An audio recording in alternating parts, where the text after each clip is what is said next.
I hear this word analysis Yeah, and simulation. So you say finite element analysis. correct. What, in your view, is analysis and what is simulation? Yeah, so simulation is, I would say, the broader concept of how things, how can you predict how things are going to behave.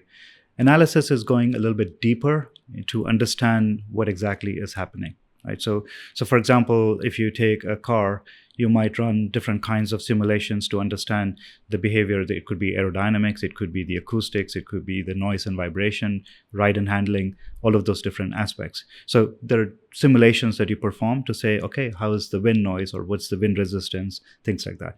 But you then need to go deeper to analyze what exactly is happening there. How do you change your designs? How do you make adjustments so that you can provide a better product, a better quality product to the world? So simulation is broader. Analysis goes a little bit deeper to understand what is happening using those simulation technologies to then make decisions.